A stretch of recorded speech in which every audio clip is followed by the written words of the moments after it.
प्रजातांत्रिक देश में कहते हैं कि प्रजा का शासन होता है। और आप क्या मानते हैं, बताइएगा जरूर कमेंट में। मेरा मानना है कि प्रजा और शासन दोनों नदी के दो किनारे हैं जो कभी मिल ही नहीं सकते। वैसे नदी के किनारे कभी कभी पास आ जाते हैं, उसी तरह शासन भी कभी कभी प्रजा के पास उनका हाल चाल लेने पहुंच जाता है और कर देता है कुछ घोषणाएं उनके घाव पर मरहम लगाने के लिए। अन्यथा हर कोई प्रजा के पास आता है केवल वोट मांगने के लिए। सत्ता में आने के लिए 5 साल में एक बार वो हाथ जोड़ने आते हैं प्रजा के पास और फिर 5 साल तक गिड़गिड़ाती है प्रजा सत्ता से। नमस्कार, आप देख रहे हैं अपनी बात अनिल के साथ। आज बताऊंगा देश के पहले प्रधानमंत्री और वर्तमान प्रधानमंत्री की रुचियों और कार्यशैली के बारे में। मैं बताना चाहूंगा कि सारी तस्वीरें सोशल मीडिया इंटरनेट से ली गई हैं और इनकी पुष्टि मेरा चैनल नहीं करता है। 15 अगस्त 1947 स्वतंत्रता मिलने के बाद भी देश के प्रधानमंत्री को ब्रिटेन के झंडे के नीचे शपथ लेनी पड़ी थी। लेकिन नेहरू कैसे बने देश के प्रधानमंत्री? देश को आज़ादी मिलने से पहले ही हमारे देश के 2 टुकड़े कर दिए गए।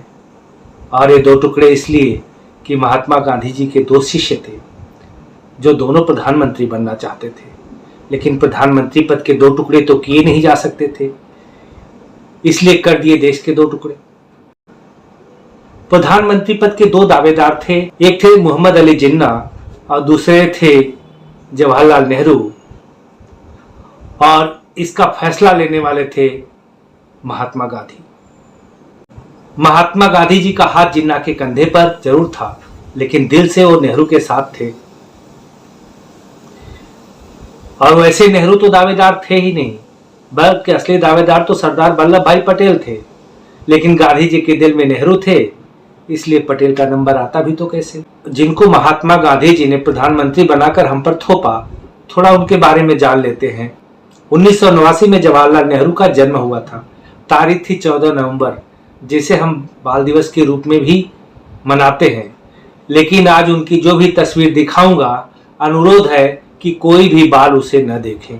नेहरू जी की ये तस्वीर देखिए, हाथ में जो सिगरेट है उस ब्रांड को 555 कहते हैं।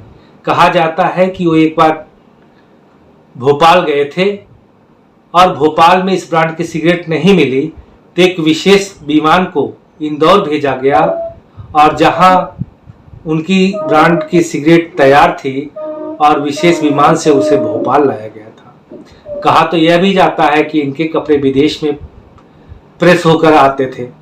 अब कितना सच है ये तो मैं जानता नहीं। महारानी एलिजाबेथ द्वितीय, जिनका कल देहांत हो गया, ईश्वर उनकी आत्मा को शांति प्रदान करे, उनसे भी नेहरू के अच्छे रिश्ते थे। इस तस्वीर में नेहरू जी उस समय के डिप्टी हाई कमिश्नर की पत्नी का सिगरेट जला रहे हैं। और इस वीडियो में देखिए मोदी जी सफाई कर्मियों के पांव पखार रहे हैं। 1961 में नेहरू जी ने किंग्सवे को हिंदी में अनुवाद कर राजपथ किया था और मोदी जी ने बदलकर इसको कर्तव्य पथ कर दिया और स्थापित कर दी आजाद हिंद फौज के सेना नायक सुभाष चंद्र बोस की प्रतिमा। नेहरू जी लुटियंस वालों से मिलते थे तो प्रधानमंत्री नरेंद्र मोदी कर्तव्य पथ बनाने वाले श्रमिकों से मिलते हैं और उन्हें 26 जनवरी 2023 को विशेष अतिथि के रूप में गणतंत्र दिवस पर आमंत्रित करने का निर्णय भी लेते हैं। कल फिर मिलेंगे। हो सकता है आज उस पथ का नाम तुगलक रोड हो और कल वो हमीद मार्ग या स्वामी विवेकानंद मार्ग हो जाए। क्यों आश्चर्य हो रहा है? हाँ, इसलिए हो रहा है कि आलू से सोना नहीं बना। लेकिन इस वीडियो को देखिए, आपका भ्रम दूर हो जाएगा। सत्य है कि आलू से सोना नहीं बना, लेकिन एक अच्छी मनमोहक तस्वीर अवश्य बनी है। देखिए इस वीडियो को, फिर मिलते हैं।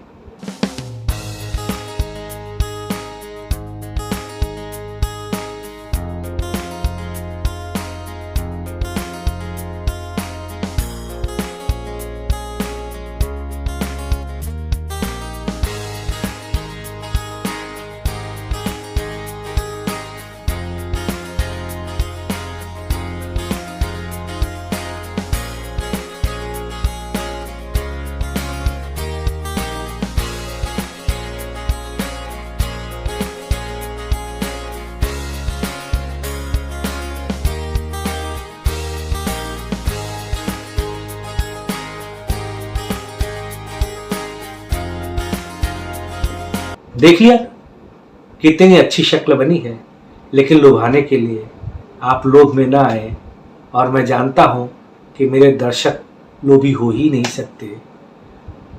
विदाई का समय आ गया, मिलेंगे अगली वीडियो में। उससे पहले एक अनुरोध करना चाहूँगा कि वीडियो को लाइक, चैनल को सब्सक्राइब, और ज़्यादा अच्छी लगे तो इसे शेयर भी अवश्य कर दें। नमस्कार।